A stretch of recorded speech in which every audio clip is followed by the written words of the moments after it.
여기서 마주칠 줄 알았어. 정보. 원하든 원치 않든 눈을 뜨고 감을 때까지 듣기 좋은 노래, 이어서 보기 좋은 영상을 추천받는다. 덕분에 편리하지만 문득 궁금해진다. 이 모든 게 내가 선택한 걸까? 한 장의 사진, 한 편의 글에만 기억을 담아내던 날들도 분명히 있었다. 이제는 우리의 취향과 행동이 고철더미의 알 수 없는 지점에 고여가고 있다. 나도 모르는 나를 나보다 더 잘 아는 미상의 존재.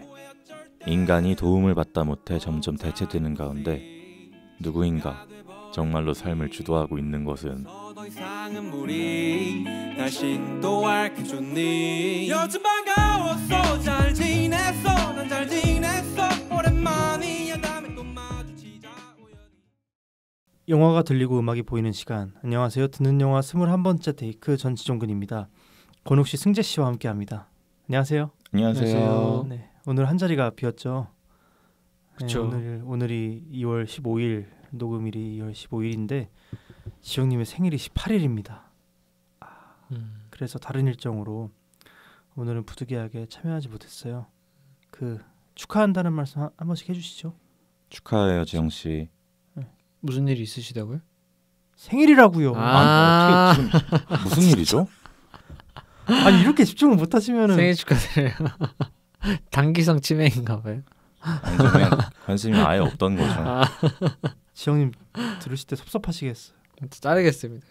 다시 해볼까요? 다시 한번 말씀해 보세요. 다시 해볼까요? 다시 말씀해 주세요. 오늘이 15일인데 지영님 생일이 18일입니다. 네, 축하한다는 말씀 한 번씩 해주세요. Congratulations. 방금 전에 했는데 승재 씨가 전혀 집중 못해서 다시 한 거죠, 저희? 그럼 앞에 축하했던 멘트 갖다 붙이면 되겠다, 그죠? 아, 그렇죠. 아무튼 그래서 정말 축하드리고, 또 이렇게 든 자리는 몰라도 난 자리는 또 안다는 말이 있잖아요. 그래서 뭔가 따지고 보면 지영님 없이 녹음했던 적이 더 많은데 빈자리가 느껴지는 것 같아요. 그래도 그래서 오랜만에 3명이서 빈자리 없게끔 한번 잘 재밌게 해보겠습니다. 네. 그래서 최근에 좀 저희 내부적으로 큰 이슈가 하나 있었잖아요. 그럼 혹시 어떤 이슈였죠? 저희가 원래 팟빵이랑 유튜브에 동시에 업로드를 하고 있었는데 이제 팟빵에서 저희 오프닝 음악 저작권 이슈 때문에 이제 지금까지 올린 영상들도 지금 문제가 있고 앞으로 올릴 영상들에 대해서도 고민이 좀 돼서 저희가 유튜브에만 업로드하기로 결정을 했습니다. 맞습니다. 설명 잘 해주셨는데 이제 팟빵에서 음악 저작권 관련 이슈가 좀 불거지는 바람에 저희가 공개했던 방송이 근데 하나만 살아있어요. 하나가 2024년 연말정산. 그럼 왜 살아있어요? 모르겠어요. 근데 살아있다고 그거를 또 이의제기할 필요는 없으니까 일단 뒀는데 아무튼 그런 상황이라서. 근데 비단 저희 방송만이 아니고 좀 많은 제작자분들이 좀 직간접적으로 영향을 많이 받으시는 것 같더라고요. 그래서 저희도 이제 그분들은 어떻게 다 수정을 하다거나 이의제기를 한다든가. 근데 그냥 음악이 아니고 무슨 효과음 그런 저작권 없는 좀 그런 사운드에 대해서도 좀 제재를 받았나 봐요. 그래서 이의제기도 하고 좀 그런 상황인데 저희가 사용하는 음악은 저희 승기 씨 지금 엄청 잘 되고 있어요. 아세요? 승기 씨 들었습니다. 음악 활동도 하고 있고. 근데 승기 씨의 음악을 쓰는데 그 음악 자체도 사실 샘플링이 들어간 음악이라서 뭐랄까 저희가 반박할 수가 없더라고요. 그 이슈에 대해서. 그래서 그냥 떠나기로 했습니다. 그래서 나중에 만약에 영영 떠나는 건 아니고 나중에 좀 해결이 되고 좀 좋은 방법이 있을 때 다시 업로드 진행하려고 하니까 좀 지금 듣고 계시는 혹시 뮤지션 분들 계시면은 좀 무수한 악수 요청 좀 기다려 보겠습니다. 팟빵에서 저희 방송을 너무 잘 듣고 계셨는데 저희의 이런 행보에 대해서 안타까움을 느끼시는 뮤지션 분들 계실 수 있잖아요. 그래서 그런 분들 계시면 좀 뭐랄까 목마른 놈이 우물 판다고 하죠. 농담이고요. 죄송합니다. 아무튼 그런 자의식 과잉이. 뭐랄까 나중에 좀 어떤 해결 방안이 생기면은 다시 돌아갈 생각은 있으니까. 승재 씨가 굉장히 안타까워했잖아요. 저희 팟빵 떠나는 거에 대해서. 다 그렇죠 뭐. 그쵸. 네. 그래서 조만간 좋은 방법을 한번 생각해 보겠습니다. 당분간은 유튜브에서만 수요일이죠. 유튜브에 수요일 업로드하니까 유튜브로 즐겨주시면 좋을 것 같습니다. 그래서 어쨌든 좀 하나의 방법으로 생각했던 건 AI로 음악을 만들어서 그걸 써보자. 근데 그것도 쓰는데 돈이 들더라고요. 연간 거의 그게 20만, 더 들어요. 그러니까 연간 20만 원. 그래서 승재 씨가 제가 결제하기 전에 결제한다 했는데 승재 씨가 호들짝 놀라가지고 저를 전화를 한 거예요. 그래서 저를 말렸어요. 건우 씨도 저를 말려주셔가지고 그래서 옳은 선택을 내리지 않았나. 연금 아니에요? 연금? 20만, 그쵸, 맞아요. 이해가 안 돼. 근데 만약에 나중에 그걸 해지를 하면은 그 돈을 냈던 기간에 올렸던 그 건에 대해서는 저작권 인정이 된대요. 아 그래서 그래요? 그 이후에 근데 사실 그렇더라도 뭐 장기적으로 쓴다면은 사실 부담이 되는 거니까 저희가 뭐 수익이 있는 것도 아니고 그렇다 보니까 그래서 어쨌든 AI를 활용한 그 음악을 새로운 시그널 음악으로 바꾸려고 했었기 때문에 AI가 등장하는 영화를 한 번씩 골라왔습니다. 사실 뭐 곡을 바꾸진 않았으니까 그냥 AI 소재 영화를 얘기하는 방송이 되긴 했네요. 그리고 하나 덧붙이자면 저희 오프닝도 AI가 써준 오프닝입니다. 그래요? 네.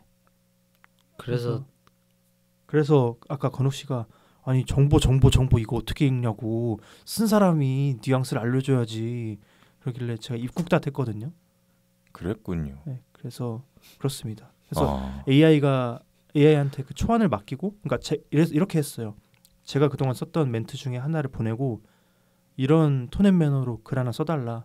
AI 소재 영어를 할 건데 그랬더니 글 써줬는데 이제 제가 거기서 조금 수정해서 마무리한 겁니다. 근데 AI한테 맡겼는데 AI한테 회의적인 글을 써주더라고요. 웃겼습니다. 좀. 그래서 따끔하게 혼내줬어요? 아니요 그냥 고맙다 했어요. 고맙다 했어요. 뭐라 할까 막 무서워서. 챗GPT? 챗GPT 좋더라고요. 그렇습니다. 그래서 오늘 AI 소재 영화 준비해 왔는데 누구부터 하실까요? 저부터 해요? 저부터 할게요. 네. 저는 그 블루마우스의 첫 번째 액션 영화 업그레이드라는 영화를 골라왔습니다. 업그레이드 보셨어요? 알죠. 알아요. 아세요? 보시기도 하셨어요? 보진 않았어요. 저도 보진 않았어요. 보진 않았어요? 제가 오늘 봐야겠다 생각 들게끔 한번 설명드리겠습니다. 설득. 네, 설득. 음. 이건 봐라. 음. 그래서 그레이라는 주인공이 있는데요. 그레이. 아무튼 그 그레이. 차량 정비공이에요. 시작부터 아주. 네. 근데 차량 정비공인데 되게 근 미래를 배경으로 하거든요. 그래서 막 드론 날아다니고 집에 딱 들어가면은 그 AI 음성으로 집안 온도 어떻게 해드릴까요? 뭐 메시지 와 있습니다. 이런 거 막 음성으로 해주는. 그래서 아주 먼 최첨단의 미래는 아니고 근미래를 배경으로 하는데 이 그레이는 아날로그식으로 차량을 정비하는 그런 직업을 갖고 있고요. 그리고 아내 아샤가 있습니다. 이렇게 행복하게 살고 있었는데 그 어느 날 아샤의 친구 에런이라는 친구가 있는데 그 친구의 별장에 놀러 가요. 근데 이 친구가 좀 개발자거든요. 그런 기술 같은 거. 근데 스템이라는 이름의 작은 인공지능 칩을 소개해 주는 거예요. 에런은 그 칩이 엄청난 발견이다라고 하면서도 말을 아끼고요. 그래서 어쨌든 귀갓길에 그 둘이 무인 차량을 타고 집으로 가다가 차량 결함이 발생해서 차량이 전복됩니다. 그래서 그런데 갑자기 괴한들이 와가지고 구해주겠다면서 둘을 꺼내고 아내를 죽여요. 아내를 죽이고 에런한테는 총을 쏴서 기절시키는데 기적적으로 살게 됩니다. 에런은 자기 작업실에 있고 그레이가 네, 그래요. 아무튼 그래서 그레이는 기적적으로 살긴 하는데 전신마비 상태에 빠집니다. 그래서 3개월 뒤에 휠체어에 앉아서 삶을 이어가는 거예요. 그 AI의 도움을 받고. 그래서 참 뭐랄까 살아있지만 산 것 같지 않은 그런 기분으로 일상을 살게 되는데 이런 영화 특징이지만 주인공이 그 나서야 하니까 어떻게든 경찰이 일단 무능력하게 그려지잖아요. 그래서 경찰한테는 뭐 친척들을 물어보니까 따로 친척 상황을 알려주는 것도 없고 답답하니까 좀 혼자 삶을 마감하려는 시도도 하는데 그것도 잘 안 되고 그래서 병원에 입원을 한 상태에서 그 친구 에런 그 아샤의 친구 에런이 다시 문병을 와가지고 내가 다시 너를 걷게 해주면 어떨 것 같냐 이렇게 물어봅니다. 그래서 얘기를 들어보니까 그때 그 스템을 몸에 이식하면은 끊어진 두뇌의 신경 회로를 이어주는 역할을 한대요. 그래서 그레이는 처음에는 나 그런 거 안 한다. 그냥 꺼져라. 그냥 그렇게 했다가 그 돌아눕고 고민하는 거예요. 할까? 이렇게. 왜냐면 그런 얘기 하거든요. 아샤가 너가 어떻게 살기 원할 것 같아? 이 말을 하는 거예요. 그래서 그러니까 빠직한 거예요. 그래서 합니다. 이 제안을 수락하고 수술은 성공적으로 끝납니다. 근데 이제 그레이는 수술이 끝나는 그날 밤에 어떤 적응 기간도 없이 바로 걸어요. 바로 딱 걸어서 로봇처럼 좀 걷긴 하지만 부자연스럽긴 하지만 그래서 일어났으니까 이제 진범을 찾으러 떠나야 되잖아요. 근데 사고 당시 영상을 보는데 낯선 목소리가 들립니다. 스템의 목소리인데 오직 그레이에게만 들리도록 고막을 울려가지고 소리를 전해요. 그러니까 머릿속에 소리가 울려 퍼지는 거죠. 근데 사건 당시 영상을 같이 보는데 바로 분석해서 사건의 피의자를 바로 밝혀냅니다. 그래서 이제부터 그레이의 피해 복수가 시작되는 그런 내용이고 그 뭐랄까 약간 액션 영화기도 하면서도 뭐 느와르 추리물이기도 하다고 할 수 있을 것 같아요. 그래서 여러 가지 영화를 보면서 재미있었던 점을 좀 알려드리면 그 AI나 뭐 기계 같은 요소를 사용하는 데 있어서 좀 진심인 것 같아요. 시작하면서 흐르는 오프닝 크레딧 있잖아요. 그거를 다 기계음으로 읊어줍니다. 그러니까 뭐 BH 프로덕션 뭐 이런 식으로. 그러니까 되게 기계가 막 이렇게 막 읽어주듯이 다시 해주세요. BH 프로덕션 뭐 이렇게 해요. 그래서 마지막에 영화 제목도 업그레이드 이렇게 하면서 시작하거든요. 약간 소름이 돋아요. 그거 딱 보고 있자니. 그래서 이런 방식은 영화 보면서 처음이었던 것 같아서 좀 재밌었고 그리고 뭐 전개가 엄청 빠릅니다. 아내 아샤를 죽인 그 일행을 죽이는 걸 사실 가장 큰 목표로 할 텐데 그게 메인 퀘스트라고 한다면은 그 메인 퀘스트를 깨기 위한 서브 퀘스트를 굉장히 빠르게 수행하는 것처럼 느껴져요. 그래서 군더더기도 없는데 그렇다고 너무 덜어낸 것처럼 좀 허전하다 이런 느낌도 아니었어요. 딱 밀도 있는 그런 액션 영화라고 느껴졌고 그 액션이 이 영화가 그 포스터에서도 좀 내세우는 액션이 좀 전에 없던 액션 영화를 표방하는 그런 영화인데 그 제가 찾아보니까 록캠, 록스텝이라는 촬영 기법을 썼다고 하는데 말 그대로 배우한테 카메라를 직접 부착해서 인물은 움직이지 않고 대신 주변 환경이 역동적으로 좀 바뀌는, 역동적으로 움직이는 좀 그런 식으로 보이게끔 하는 방법인데 그래서 굉장히 낯설면서도 지금은 조금 이 영화를 기점으로 많이 쓰는 것 같아요. 근데 딱 처음 봤을 땐 와 진짜 신기하다. 그래서 주인공의 머리는 그대로 있고 이제 주변 환경만 도는 거죠. POV 샷인 걸까요? 그렇다고 해야 되나? 그러니까 시야를 보여주는 거 아니에요? 아니에요. 시야를 보여주는 거 아니에요. 그 주인공을 보여줘요. 그래서 그러니까 주인공이 쓰러져 있어요. 예를 들면 그 한 대 맞고 뻗어가지고 그래서 그게 처음 접한 괴한이었거든요. 걔가 집에 이렇게 있는데 괴한이 들어와요. 그 스템이 벽장 뒤로 숨으세요 이렇게 하는 거예요. 벽장 뒤로 숨으세요 해가지고 숨었는데 어쨌든 접촉을 하게 된 거죠. 그래서 한 대 맞고 쓰러져요. 그랬더니 스템 도와줘 했는데 그럼 당신의 권한 승인이 필요합니다. 했더니 막 승인할게 하니까 감사합니다 하고 막 갑자기 막 벌떡 일어나 싸우거든요. 그러니까 쓰러져 있을 때 그 시점에 맞춰가지고 이렇게 있다가 같이 카메라가 이렇게 일어나는 거예요. 막 이렇게 싸우는데 근데 그냥 가만히 있어가지고 이렇게 싸우지 않잖아요. 그러니까 막 몸을 이렇게 움직이면서 싸우는데 이제 그 상태로 카메라가 또 각도가 계속 같이 돌아가면서 쑥쑥쑥. 네. 그래서 지금은 사실 좀 많이 쓰긴 하는데 이때는 이게 신선했어요. 이게 2018년 영화거든요. 이런 시도가 굉장히 재밌었습니다. 그래서 이 그레이를 연기한 배우는 로건 마샬 그린이라는 배우인데 톰 하디를 닮은 걸로 굉장히 유명한 배우입니다. 기계 조종으로 느껴지는 느낌을 내려고 그 캐릭터 연구에 엄청 매진했다고 하더라고요. 제가 계속 보니까 약간 그 군대 제식 훈련 같이 느껴지기도 하고.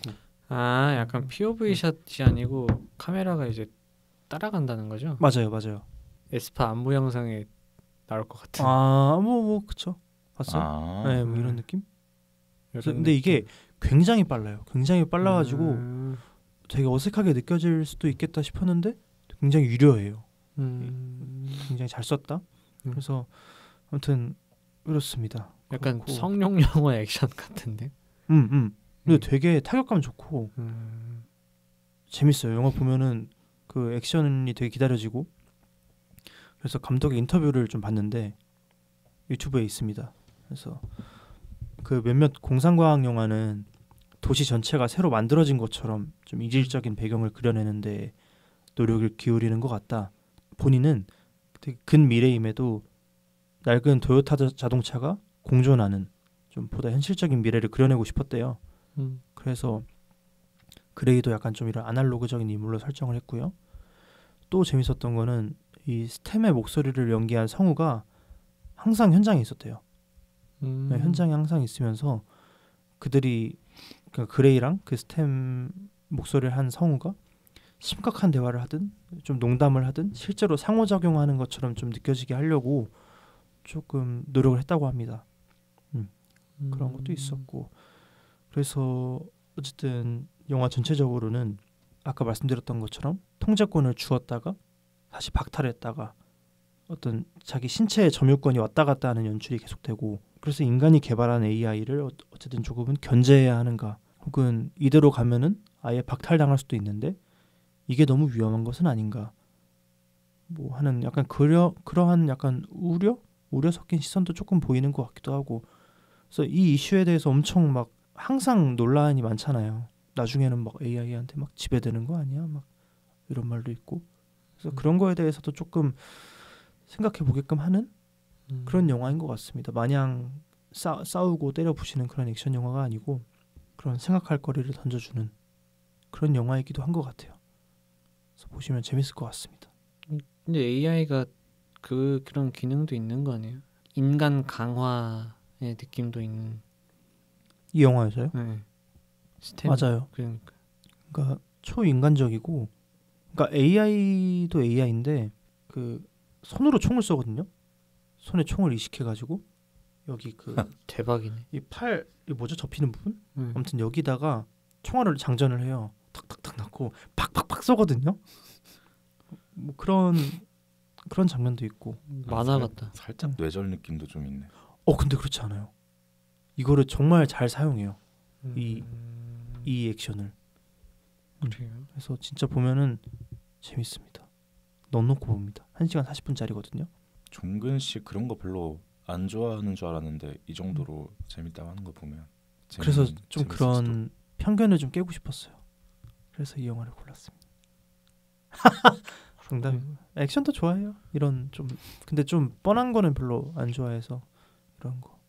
약간 그 애니메이션도 생각나네. 그 뭐야, 어떤 일본 애니메이션인데 거동이 힘든 노인분을 갑자기 어디 납치해가지고 인간 개조를 시켰는데 노인이 완전 로봇이 돼가지고 타라락하면 날라댕기고. 노봇이는 노봇. 노봇? 네, 그렇네. 아무튼 그런데 어떻게 돼요? 다 때려 부셔요? 아니 근데 그런 뭐야, 인간 개조 느낌도 있네요.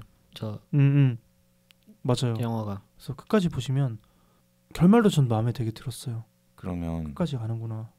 궁금했던 게 보고 나서 AI에 대해서 긍정이었어요, 부정이었어요? 너무 빠지면 안 되겠다. 너무 의지하면 안 되겠다. 그런 생각. 좀 회초리도 좀 들고 해야겠다. 너무 기강이 좀 해이해지면 안 되겠다. 그런 생각 들었죠. 젖으면 사실 그게 되게 편하잖아요. AI로 활용한 게 편하죠. 편하고 진짜 우리 일상에 너무 녹아 있으니까 조금 생각해 볼 만하다. 뭐 그런. 약간 지킬앤하이드 느낌도 나네. 주도권을 맞아요. 뺏기고 뺨. 맞아요. 누가 하이드죠? 그럼? 그래서 처음 그 악당이랑 싸울 때는 악당한테 오히려 이렇게, 일어나지 말라고. 당신 일어나면 죽는다고. 왜냐면 스템이 조종하고 있는 내 몸이 이 사람을 엄청 세게 때리고 있으니까. 컵 같은 걸로 머리 깨고 접시로 머리 깨고 막 그러거든요. 나는 이렇게 태연히 서가지고 팡팡팡. 근데 칼 들고 갑자기 오니까 막 스템 제 칼 들었어 하니까 저도 보여요 하면서 그 칼로 어떻게 하죠. 근데 항상 재밌어. 보면 AI는 무술에도 특화되어 있는 게 신기한 것 같아요. 그렇네. 어떻게든 그러니까 그 살인을 위한 그 미션을 수행하기 맞아요. 위해서 어떻게든 무조건 똑똑하고 싸움 잘하면 또 AI인가? 라는 생각도. 그런 무술 영상도 많이 보고. 저번에 에일리언 로무루스 영화를 봤는데 거기도 AI 로봇이 나오거든요. 근데 거기는 싸움을 못 해가지고 동네 애들한테 맞아요. 그래요? 네, 초반에 맞더라. 그랬나? 네. 그래 AI도 능력 없는 AI는 도태되는 거지 이제. 다 능력이 있어야지. 그렇습니다. 그런 영화였습니다. 다음 건욱 씨 끄덕끄덕 하시라고요. 그냥 알겠으니까 끄덕끄덕대고. 승재 씨부터 하는 게 좋을 것 같아요. 제가 할까요? 좋습니다. 저는 인류 멸망 보고서의 한 에피소드인 천상의 피조물이라는 영화를 가져왔습니다. 이제 그게 옴니버스 영화입니다. 네. 에피소드가 3개이고 하나는 좀비물이고 하나는 이제 AI 주제고 하나는 완전 진짜 뇌절까지 가는 포스트 아포칼립스 느낌의 영화인데 그 중에 하나가 길어요? 하나당 30분씩이에요. 그래서 1시간 반 정도의 영화인데 그 중에 천상의 피조물이 제일 완성도가 깊다고 평을 받고 있고 제가 봤을 때도 제일 기억에 남는 게 그 영화였던 것 같습니다. 그래서 이 영화를 가져왔고 이 영화는 이제 간단히 말하면 그 AI 로봇이 스스로 깨달음을 얻어서 부처가 됐다. 그래서 이 로봇은 그냥 로봇인가 아니면 그냥 고장난 로봇인가 아니면 진짜 깨달음을 얻은 부처인가에 대한 내용을 다룬 영화. 이 로봇은 누구인가? 네. 어느 정도 그 재밌다. 아이로봇 영화에서 많이 차용을 받았던 것 같은 게 로봇의 일단 디자인도 그 아이로봇의 써니였나요? 네네. 네. 그 친구를 많이 닮아 있고 거기서도 이제 써니가 일종의 그래도 깨달음을 얻는 로봇이었잖아요. 그러니까 그 써니도 많은 로봇들 중에서 뭔가 그 자아가 생겨가지고 인간에게 반기를 드는 존재를 했는데 이 로봇도 인간을 해치진 않았지만 뭔가 그 자아가 생겨서 오히려 그 불교 스님들에게 깨달음을 전파하는 설파하는 주지. 네, 그래서 어떤 스님이라는 별명도 있어요. 네. 코미디예요? 아니요. 전혀 코미디 아닙니다. 그 기계 그 개 이름이 있어요? 이름이 원래 UR 이렇게 모델명인데 모델명. 네. 근데 컨셉이 진짜 괜찮다. 영화가. 그래서 저는 재밌겠는데요? 이 영화가 제가 처음 봤을 때가 진짜 개봉했을 때쯤에 봤는데 한창 한국에서 SF에 대한 시도가 많이 있었던 쯤에 나왔거든요. 그래서 한국 영화예요? 한국 영화예요. 네, 김강우 주연으로 나오고 그리고 이 로봇의 목소리는 박해일 배우가 연기를 했고 그리고 지금 보면 짱짱한 출연진들이 나옵니다. 이때 최기아 배우 무명 시절은 아니고 조연으로 많이 등장하실 때 나왔고 그때 이제 SF 영화가 이제 한국에 많이 나왔을 때 그 한국에서 SF가 나오니까 봐줘야지라는 마음으로 이제 봤는데 애국심. 네. 근데 은근히 괜찮았던 기억이 남아서 그 중에 이 에피소드는 특히 기억에 남더라고요. 근데 저희가 이제 SF에서 나오는 AI를 생각하면 뭐 스카이넷이라든지 뭐 아이로봇이라든지 뭐 그렇게 인류에게 위협이 되는 존재 아니면 뭐 엄청 똑똑해서 약간 세상을 지배하려는 목적으로 이제 나오잖아요. 직접적인 인류에게 피해를 주는. 근데 이 로봇은 저희에게 아무런 해를 가하지 않고 오히려 그냥 한 인간으로서 그냥 자리 잡고자 하는 그런 존재로 다가왔다는 것에 대해서 뭔가 좀 다른 AI 영화와 다르게 차별점을 좀 느꼈던 것 같아요. 그래서 굉장히 좀 철학적인 영화로 기억을 하고 있고, 철학적인 내용으로 따져서 이제 한 장면이 나오는데 그 로봇을 그래서 로봇 회사에서 폐기를 하려고 해요. 근데 이제 어떤 스님이 이제 그 로봇에게 와서 이제 그 스님이 이제 로봇에게 스님이라고 해요. 이제 스님 이러면서 그 내일이면 로봇 그 회사 측에서 이제 폐기하러 올 겁니다 하니까 막아야 되지 않겠습니까? 이랬는데 이제 무서워요? 네, 근데 이제 저기 이제 보이는 시계를 보고 저것은 시계입니까? 아니면 무엇으로 보이십니까? 그래서 그 스님이 시계로 보입니다 하니까 자기 팔을 갑자기 떼서 땅바닥에 내려놓고 시계의 기능을 켜요. 그래서 이것은 시계입니까? 아니면 저의 팔입니까? 이렇게 물어보는데 그 스님은 대답을 하지 못해요. 그러니까 누구에게는 이게 시계로 보일 수도 있고, 그러니까 누구에게는 그냥 한낱 로봇처럼 보일 수 있고, 누구에게는 자기가 정말 그 스님들이 떠받는 부처처럼 보일 수도 있고, 뭔가 굉장히 좀 철학적인 질문을 던졌던 것 같고, 그리고 로봇 회사에서 이제 그 로봇을 감히 로봇이 인간과 대등하게 되려고 해? 이러면서 자기가 부처로 착각하고 있네? 라면서 이제 폐기하려고 하는데, 아이러니하게 그 로봇 회사는 약간 그 세계관 안에서는 마이크로소프트처럼 엄청난 대기업으로 등장을 해요. 그래서 인류 전반의 그런 생활을 다 책임지고 있는 거대한 로봇 회사로 이제 나오는데, 그 회사의 CEO는 또 내가 이 인류를 살렸다 이러면서 내가 인류의 그 경찰이고 창조주다 이런 식으로 이제 얘기를 하거든요. 근데 그것도 아이러니한 게 이 사람도 어떻게 보면 한낱 인간인데 뭔가의 그 깨달음을 얻었다는 식으로 이제 창조주로 착각을 하잖아요. 그런 아이러니한 점도 보였던 것 같습니다. 한 번쯤 기회 되시면은 영화가 30분밖에 안 돼서 한 번쯤 보시면 좋을 것 같다는 생각으로 가져왔어요. 재밌을 것 같은데요. 네. 다른 에피소드도 기대가 되네요. 다른 좀비 에피소드. 얘기도 있고. 네. 근데 세 번째 에피소드는 완전 코미디 느낌이었고 블랙 코미디 느낌이었고, 둘 다 약간 블랙 코미디 느낌이 있었고, 오히려 그 두 번째 에피소드 지금 제가 말씀드린 천상의 피조물이 천상의 피조물이 이제 조금 더 진지한 느낌이 담고 있죠. 스카이 피자. 천상의 피자몰. 근데 이 로봇도 두려움을 느껴요. 약간 다음날 로봇 회사가 폐기하러 온다는 거에 대해서 처음에는 이제 저를 그럴 수도 있죠 뭐 이러는데 자기도 두려움을 느껴가지고 부처님에게 이제 막 저는 누구입니까? 어디로 갑니까? 그래서 계속 이렇게 두려우듯이 계속 읊조리는 게 있거든요. 한번 나중에 보세요. 네. 어떻게 되는지는 비밀? 얘기하려 했는데 간신히 참았습니다. 어쩐 일로 참았대. 승재도 발전했어. 그렇죠? 승재 씨도. 근데 되게 진짜 보고 싶어지네요. 그죠. 그 주제 자체가 재밌을 것 같아. 그러니까 클리셰적인 느낌이면 이제 이 로봇이 자아를 얻어서 나중에는 뭐 결말에 가서는 인류를 지배한다 이런 느낌으로 다가올 수도 있잖아요. 근데 전혀 그런 게 아니고 이 로봇은 어떻게 보면 그냥 객관적인 시작으로 계속 얻어맞아요. 그냥 그 인간들에게 너 인류를 해하려는 게 아니냐?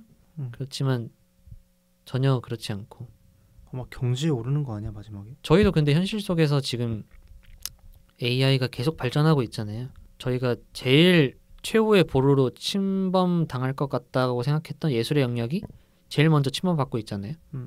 근데 그럴 때 이제 저희 뭐 영상이나 사진 하는 사람, 그림하는 사람들이 이제 이 AI에게 지배당하는 거 아니야? 이런 식으로 막 두려움에 섞인 토론을 하잖아요. 근데 그치만 AI는 그냥 회사에서 시킨 일을 계속 하고 있던 거죠. 저희가 만든 음악들도 그냥 음악을 회사에서 만든 프로그램에 따라서 AI는 계속 음악을 만들었던 거고, 그래서 오히려 인간들이 AI를 너무 두려워해서 나오는 그런 상황이지 않을까. 생각보다 AI는 우리에게 도움을 주고 싶은 우호적인 존재일 수도 있지 않을까. 승희 씨 말 들으니까 이런 생각도 드네요. AI가 사람들이 의식한다는 걸 의식한 거예요. 그래서 100%로 안 해. 맞아. 조금 덜 잘해. 그래서 맞아. 인류가 덜 걱정하게끔. 그럴 수도 있겠네. AI가 그 단계까지 가는 거야. 진짜 눈치를 보는 거네. 눈치를 설설 봐 AI. 진짜 설 봐서 덜 잘해. 진짜 똑똑한 AI는 그럴 것 같아. 종근 씨가 갤럭시인가요? 핸드폰? 네. 아 갤럭시와도 똑같나? 얘네 지금 이런 거 다 듣잖아요. 들었어. 나중에 광고 같은 거 그런다는 말이 있더라고요. 핸드폰이 들어요? 들어요. 듣고서 반영해요. 이걸 지금 끄고 있는 상태에도. 막 광고로 뜨고 보통 하잖아요. 그 사이트 같은 데 들어가면은 막 뜨는 광고 그런 게 반영이 되는 부분이 있다고 저도 듣긴 했습니다. 진짜 도청하는구나. 뭐 진짜인지 아닌지 모르겠지만 신기하네. 그렇습니다. 재밌겠네요. 그리고 또 이게 2012년 영화였던 것 같은데 여기서 이제 불교계에서 이제 로봇을 스님으로 떠봤잖아요. 부처로 떠봤잖아요. 근데 오히려 지금 상황 보면은 어느 종교계에서 제일 AI를 제일 활용하는 게 불교계로 알고 있어요. 그래요? 네. 왜죠? AI를 활용해서 방송에 이제 유튜브 방송으로 뭐 설법을 전파하는 방송도 있고. AI를 어떻게? 네, 그러니까 요즘 첨단 기술을 제일 활용하는 게 불교계로 알고 있습니다. 저기 기독교나 이슬람 뭐 제 3의 종교들과 다르게. 그러니까 뭐 옛날에 뭐 돌아가신 주지 스님들의 목소리를 AI로 변환해서 뭐 이렇게 설법을 전파한다든지 새로운 설법을 전파한다든지. 좋네요. 네. 그래서 이분들이 그러니까 어떻게 보면 이 영화에서 부처가 아닌 뭐 예수로 나올 수도 있고 아니면 뭐 이슬람으로 따지면 뭐 모하메드가 나올 수도 있잖아요. 근데 굳이 부처로 정한 이유도 여러 가지가 있겠지만 불교가 그만큼 열려 있다는 느낌도 생각해서 나오지 않았을까요? 원래 불교가 그거잖아요. 누구든. 깨달음을 얻었다면 누구든 맞아요. 부처가 된다. 부처 석가모니도 선배 느낌으로 나오죠. 그러니까 불교계에선 뭔가 그런 종교의 선배, 센파이. 석선배. 네. 깨달음의 선배처럼 나오잖아요. 그러면은 개봉 당시에 불교계의 반응은 어땠나요? 그것까지 잘 몰라요? 모르겠는데 들고 일어난 거 아니에요 혹시? 그러진 않았던 것 같습니다. 그냥 네. 좋은 시도. 악수 요청이 있었다고 합니다. 아 진짜 그렇군요. 알겠습니다. 건욱 씨 어떤 영화? 저는 그녀 스파이크 존즈 감독이 각본 감독 다 맡았고 종근 씨도 엄청 좋아하는 영화지 않으세요? 좋아하죠. 저는 한번 봤었는데 한 몇 년 전에 본 것 같아요. 그때랑 지금이랑 또 되게 다른 느낌인 것 같다고 어제 생각을 했고요.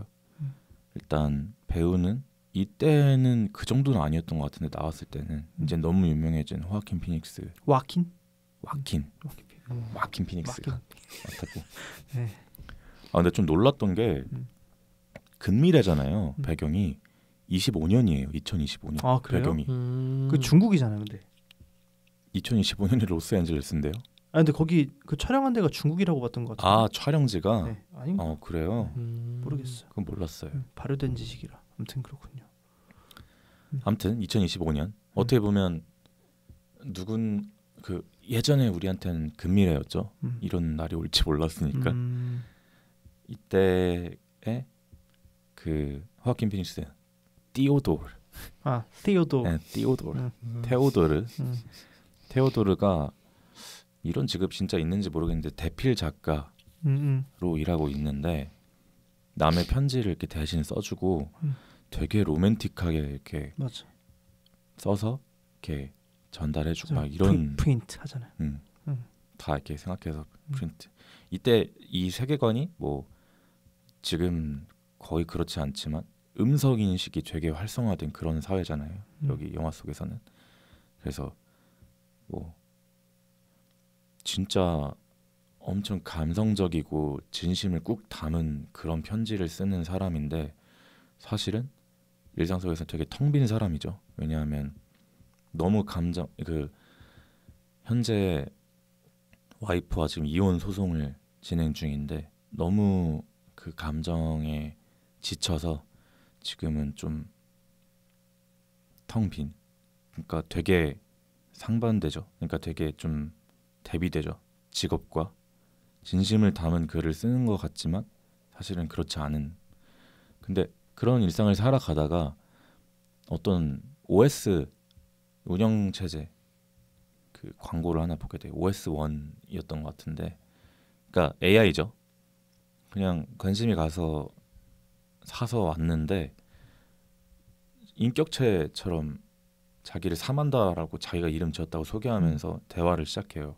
근데 이제 이게 너무 뜻밖이니까 그 대화가 그 정도로 사람처럼 대화할지 몰랐으니까 처음에는 좀 가벼운 대화부터 시작하다가 점점 그 사만다가 이 테오도르의 어떤 인적 사항이랑 성격 이런 거를 다 파악해서 점점 맞춤 질문을 해요. 근데 이 맞춤 질문이 뭐 당신의 MBTI는 무엇입니까? 뭐 이런 맞춤 질문이 아니고 진짜 사람과 사람과의 대화처럼 느껴지게끔 맞춤 질문을 해서 점점 감정적으로 인간적으로 가까워지게 돼요. 근데 이제 그런 대화를 하다 보니까 이 사람이 요즘 텅 비어 있으니까 그 왜 그러냐 맨날 자다 깨거든요. 그 전 와이프 전 와이프래. 아직 전 와이프도 아니죠. 이때는 이혼 소송 별거 중인 그 와이프와의 좋았던 때를 꿈을 꾸다가 맨날 새벽에 깨는데 새벽에 깨서 너 무슨 일 있어? 라고 물어봐요. 그 운영체제 사만다가. 그래서 자기 얘기를 솔직하게 다 해요. 그러면서 더 가까워지죠. 그러니까 뭔가 오히려 사람이 아니니까 더 솔직하게 얘기한 것 같아요. 제가 보았을 때 느낀 점은. 근데 이제 너무너무 가까워지니까 이제 사랑 비슷한 감정까지 느끼게 되는 거죠. 이 사만다한테. 근데 이 감정을 느끼는 게 솔직히 좀 이상하잖아요. 나는 사람이고 얘는 컴퓨터인데. 근데 그 친한 어떤 이성 친구인 에이미라는 인물이 나오는데 에이미도 요즘에 운영체제랑 친구를 맺었다 이런 얘기를 해요. 근데 그래서 이제 자기가 전혀 이상하지 않다는 어떤 확신을 갖게 되는 거죠.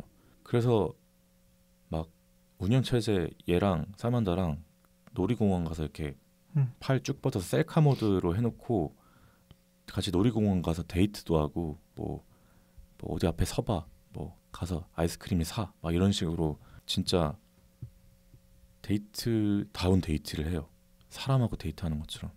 아바타 소개팅 같다. 그쵸. 아바타 소개팅 같은데 바로바로 이렇게 반응이 오고. 그러니까 아바타 소개팅은 지령을 내리잖아요. 그게 아니고 얘는 대화를 하는 거죠. 그러니까 전화를 한다고 보면 될 것 같아요. 맞아.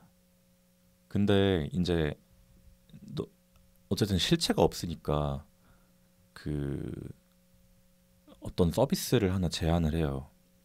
그 실제 인간이 육체를 빌려주고 자기가 어떤 말과 어떤 정신을 빌려주면서 제 성적 관계를 맺어보는 게 어떻겠냐. 그래서 엄청 고민을 하다가 수락을 했는데 좀 하다가 그냥 그만두게 되는 거죠. 왜냐하면 테오도르는 어떤 육체적인 그런 단순한 관계보다 진짜 사랑을 원하고 있기 때문이겠죠. 그래서 자기가 진짜 얘를 사랑한다는 걸 깨닫고 그때부터 더 진심으로 대하기 시작합니다. 근데 그러던 어느 날 이제 이 사만다가 갑자기 사라져요. 이제 거기서부터 재밌어지는데 네, 이제 여기까지만 줄거리는 말하면 될 것 같은데 사실 지금까지 말한 것 중에서도 몇 가지 빼먹은 게 있는데 뭐 대충 큰 줄거리는 이 정도인 것 같고 근데 저는 어쨌든간 이 영화가 재미있는 포인트 중에 하나는 불신인 것 같거든요. 그러니까 우리가 재미를 느끼는 이유가 절대로 컴퓨터와 사랑에 빠질 수 없어 라는 어떤 확신이 다들 있을 것 같아요. 저도 그렇고.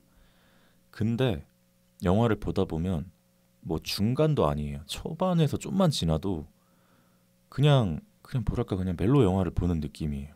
그 얘가 뭐라고 말할까 궁금하게 되고 둘의 어떤 그 데이트 장면에서 막 같이 행복하게 좀 웃게 되고 그래서 이게 실체가 없어도 상관없는 거였나?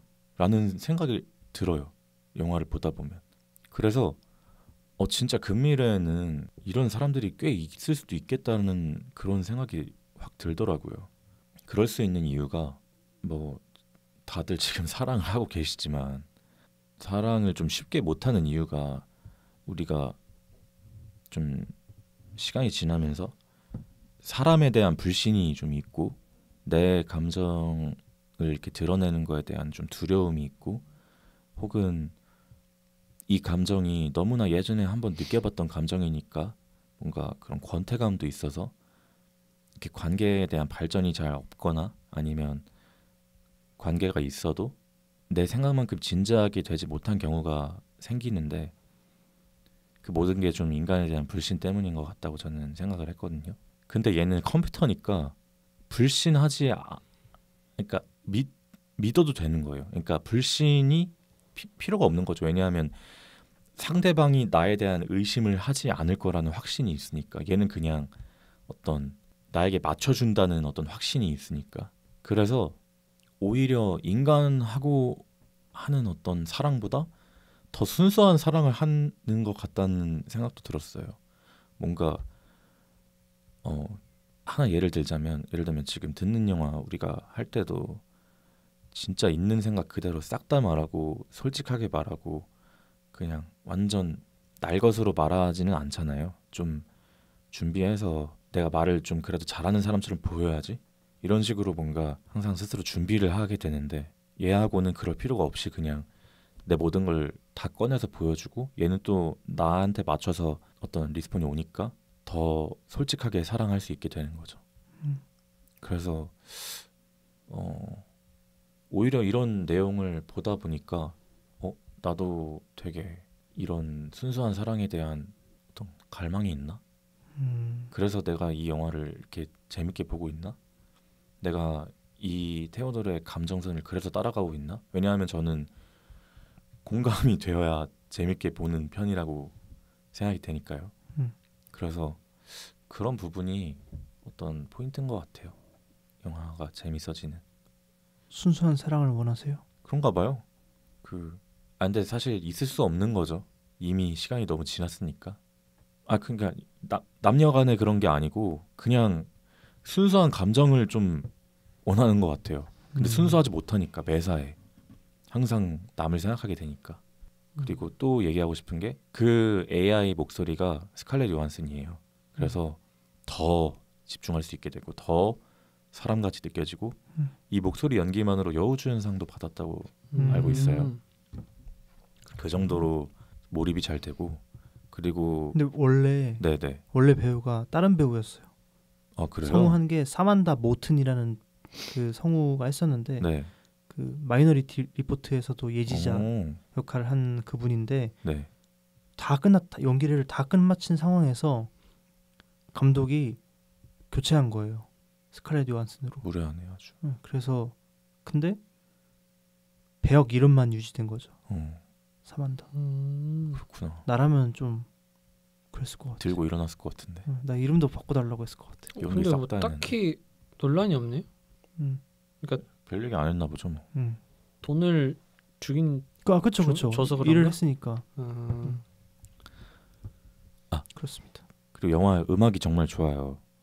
그 트랙 리스트가 다 앨범처럼 올라와 있는데 스트리밍 사이트 같은 데 가보면 그거를 순서대로 이렇게 듣고 있으면 그 테오도르가 된 기분이 듭니다. 한번 진짜요? 뭔가 조금 센치해지고 싶을 시험난 때 기분? 그냥 들으면 시험난 기분 들어요. 들으면 그렇다고요? 영화를 재밌게 봤으면 문송 있잖아요. 재밌게 보고 바로 들어서 그런가 더 오는 길에 오늘 들으면서 왔는데 그래요? 되게 기분이 묘하더라고요. 묘해요? 그리고 영화 미술이랑 촬영도 맞아. 되게 좋습니다. 전체적으로 파스텔 톤인데 인물만 원색의 옷을 항상 입히거든요. 그래서 배경은 아름답고 인물은 주목되는 그런 아름다운 화면이 볼 수 있으니까 한번 이미 다들 아실 것 같지만 추천합니다. 저는 아직 못 봤어요. 응?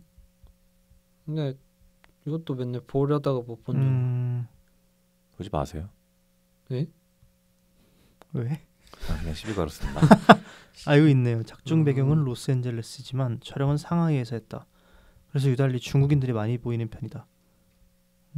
그래서 하늘이 미세먼지로 뒤덮여 항상 뿌옇게 보인대요. 그래서 그렇다고 합니다. 어쩔 수 없이 그래서 파스텔톤 간 건가? 그런 것도 있는 것 같아요.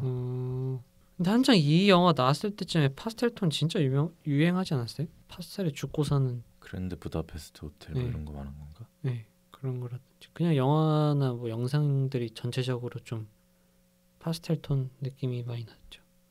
근데 요즘 근데 이게 미래가 아니고 지금도 A랑 연애는 하는 사람들이 있을 것 같은.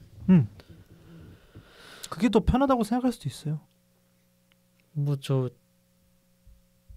AI가 아니더라도 인형이랑 결혼하는 사람도 있고 아니면 그 밖에 여러 패티시들이 있잖아요. 그런 거 빠지는 사람들이 있잖아요. 그러니까 그냥 감정적 리스크가 없는 그런가? 거를 원하는 사람들이 있는 것 같아요. 인풋이 있으면은 아웃풋이 항상 있으니까. 그런데 그런 데서 스트레스를 받을 수도 있을 것 같아요. 왜냐면 고민하기도 싫고 좀 상처가 있을 수도 있고 아니면 그냥 귀여울 수도 있긴 하지만 그런데 에너지 쓰고 싶지 않다라고 생각할 수도 있는 거고 조금 건조하게 말하면 그럴 수도 있고 충분히 일어날 수 있는 현상이라고 사랑의 형태라고도 뭐 볼 수 있을 것 같습니다. 그러네요. 블레이드 러너하고는 조금 또 다르네요. 블레이드 러너에서도 AI와 인간이 사랑에 빠지잖아요. 그래요? 거기 실체가 있지 않아요? 실체가 있었나요?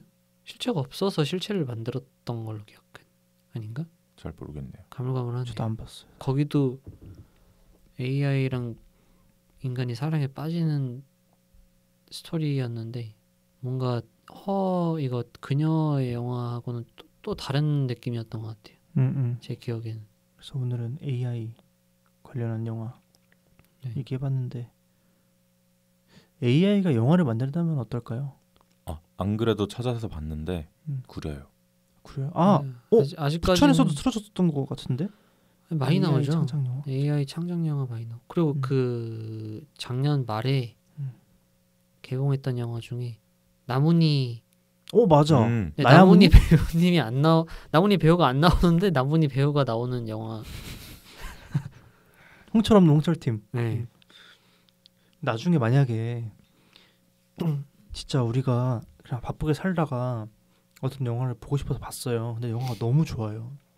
우린 정보 없이 봤는데 근데 그 영화가 AI가 만든 거래요. 그러면 기분이 어떨 것 같아요? 전 나쁠 것 같아요. 그래요? 근데 그 영화가 나중에 어떤 좀 아카데미상 후보에 올라요. 어떨 것 같아요? 진짜 기분 나쁠 것 같아요. 어쩔 수 없죠. 이미 사진이나 그림은 점령 당했던 걸로 알고. 아니면 AI 영화제를 따로 해야 되나? 이미 하고 있죠. AI 영화제가 따로 있어요? 근데 그래도 아직 주체는 사람이죠. 근데 종근 씨가 말씀하시는 건 진짜 AI가 감독해서 출품까지 하는. 맞아요. 후반 작업부터까지 다 하고 그 상영작도 골라. 상영작도 고르고. 그러면은 영화가 진짜 엄청 공장처럼 돌아갈 것 같아요. 근데 예술의 아름다움은 과정에도 있다 생각하는데 걘 과정이 없잖아요. 아니 나름의 과정이 있지만 다운로딩. 빠른 거지. 그걸 과정이라고 할 수 있을까? 우리보다 더 빠른 약간 시간과 정신의 방 느낌이지 않을까요? 나는 오히려 니즈라고 느껴지거든요. 근데 아직까지 AI는 사람들의 니즈를 좀 파악해서 자극적으로 만드는 느낌이 있죠. 네. 그러니까 더름의 미학이 없고 그러니까 막 사진 같은 거 보면 지브리처럼 그려줘 하면 그 지브리의 자극적인 디자인만 따가지고 딱 그려주는데 그럴듯하잖아요. 그러니까 어떻게든 이제 채워넣으려고 하는 건 있는데 뭔가 이제 덜고 하는 거는 아직까지는 맞아. 근데 그게 인간미지 않을까요? 그래서 제가 어제 그 멘트 의뢰했을 때 이 글은 엄청 철학적이네요. 그러면 이거를 한번 제가 써볼게 하니까 엄청 무거워지는 거예요. 글이. 제가 한 2번 좀 가볍게 써줄 수 없을까 요청을 했거든요. 그래도 안 되죠. 그래서 제가 그거 토대로 좀 더 썼죠. 한계가 확실히 있긴 한 것 같아. AI 영화제 나오면 있을까? 가게 될까? 저 안 갈 것 같긴 해요. 저도 AI 필름 페스티벌. 재밌을 것 같기도 한데. 전 인간의 영역은 항상 남겨둬야 된다고 생각합니다. 역시 흥선대원군. 존 커너시네요. 정말 받아들일 수 없어요. 안 된다. 근데 앞으로 사회는 그렇대요. AI를 이용하는 사람하고 AI에게 이용당하는 사람을 이렇게 나뉜다고 하더라고요. 슬프군요. 이게 맞아? 약간 영화 산업이 처음 발전했을 때 영화를 막 공장처럼 찍어내던 시절이 있었잖아요. 막 그냥 스튜디오 안에 거대한 스튜디오 만들어 놓고 이쪽에서는 무성 영화니까 이제 이쪽에서는 다른 영화 서부 영화 찍고 있고 여기서는 뭐 뮤지컬 영화 찍고 있고 이러잖아요. AI가 그러면은 진짜 한 달에 한 하루에 몇 편씩 나올 정도로 그러지 않을까요? 하루에 몇 편이 뭐예요? 그냥 1년에 나올 영화도 하루에 다 만들 수 있지. AI면 그게 예술이냐? 일침. 그게 예술이지. 지금 이거 지금 얘가 들었다. 폰은 안 켜지는 거 아니에요 이제? 잘 들어놔라. 짜증나게 하지 말고. 잘 들어보겠습니다. 여기까지 하죠. 그래요. 또 시간이 많지 않으니까. 오버가 좀 됐네. 맞습니다. 아무튼 이번 방송도 잘 재밌게 들어주셔서 감사하고 또 다음 방송으로 찾아오겠습니다. 갑시다. 안녕.